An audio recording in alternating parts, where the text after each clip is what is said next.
There is a specific number that has been burned into our collective consciousness since the 1990s.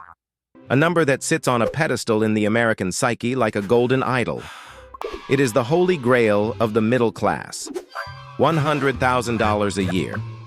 We grew up believing that this was the finish line. We were told by our parents, our teachers, and our culture that once you hit six figures, the struggle ends. The clouds part, the anxiety disappears, and you finally get to buy the boat, the house with the white picket fence, and the freedom to breathe. So you grind, you go to college, and you take on the debt. You get the degree. You work late nights in your 20s, and you sacrifice your weekends. And finally, one day, you get that promotion. Your salary hits $100,000. You pop the champagne and you call your family. You feel like you have finally arrived. But then, 6 months later, you look at your bank account on a Tuesday night and you realize something terrifying. You feel more broke than you did when you were making $60,000.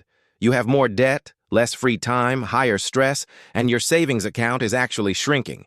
You are not crazy. You are the victim of a complex mathematical phenomenon called the middle-class squeeze. You have walked into a structural trap where the government, the banks, and the inflationary economy have conspired to make sure that every extra dollar you earn is confiscated before you ever get to spend it. My name is Bobby, and I spend my time dissecting the financial lies we tell ourselves to sleep at night. If you are a high earner who secretly feels like you are living paycheck to paycheck, pay close attention. Today, we are going to perform a forensic audit on the six-figure lie. We are going to look at the brutal math of marginal tax brackets, the benefit cliffs that punish success, and the psychological warfare of lifestyle creep. We will prove why in this economy, earning more money often leads to having less wealth. This is not just about inflation. It is about a system designed to strip mine the middle class of its capital. The fundamental problem is that our brain is anchored to a version of reality that has not existed for 30 years. In 1995, earning $100,000 put you in the top tier of society. It was private school and country club money. But thanks to the silent compounding killer called inflation, $100,000 in 1995 is equivalent to roughly $215,000 in early 2025. If you are making $100,000 today, you are not rich. You are earning the inflation-adjusted equivalent of roughly $48,000 in the 90s. You have a luxury salary on paper, but a working-class purchasing power in reality. The label says executive, but the math says survival. The tragedy is that we still budget and spend as if we are the 1995 executive. We are trying to maintain a lifestyle that the currency can no longer support. We are engaging in a mass delusion financed by credit cards, trying to act out a script that became obsolete 2 decades ago. But inflation is just the surface level. The real scam happens in the tax code, specifically the hellscape known as the middle-class donut hole. We need to talk about marginal utility. When you are poor, the government helps you with subsidies, tax credits, and healthcare assistance. When you are super rich, the government helps you too. The wealthy have capital gains rates which are lower than income tax rates, and they use depreciation loopholes for their real estate. But the middle class? You are the cash cow. You are the only demographic that pays retail price for existence. You make too much to get help, but you do not make enough to rig the system. You are stuck in the middle, paying the bill for everyone else. Let us look at the raise trap, which is something nobody warns you about in human resources. Let us say you get a raise from $75,000 to $100,000. In your head, you think you have $2,000 extra a month, but you do not. First, you hit the progressive tax brackets and your effective tax rate climbs. You are not just paying more tax, you are paying a higher percentage of tax on that new money. Then you lose the student loan interest deduction. The government has decided that once your income crosses a certain threshold, you are too rich to deduct that interest. Effectively, your student loan payment just got more expensive the moment you got a raise. You are penalized for succeeding. Then there is the child care cliff. This is the one that bankrupts young families. If you have kids, many tax credits phase out as your income rises. In some states, earning that extra $10,000 puts you out of the bracket for subsidized child care. Suddenly, your costs might jump by $15,000 a year because you lost a benefit. Do the math on that. You earned $10,000 more gross, Taxes took $3,000 and your expenses rose by $15,000. You are mathematically poorer by $8,000 because you worked harder. This is a system designed to keep you on the treadmill. You are running into a headwind that gets stronger the faster you run. Now, combine this structural unfairness with the social pressure of being a high earner who is not rich yet. This is a psychological trap. When you hit six figures, society expects you to perform the role of a successful person. You feel like you cannot drive the old economy car anymore. You are a director now, you have clients, and you have an image to maintain. You think you need the luxury electric vehicle or the premium sedan. You feel you cannot live in the starter apartment, so you buy the single-family home in the expensive school district. This is lifestyle creep, but it is better described as the conformity tax. The entire marketing engine of the global economy is targeted specifically at you. They know the poor have no money to extract, and the rich are hard to impress.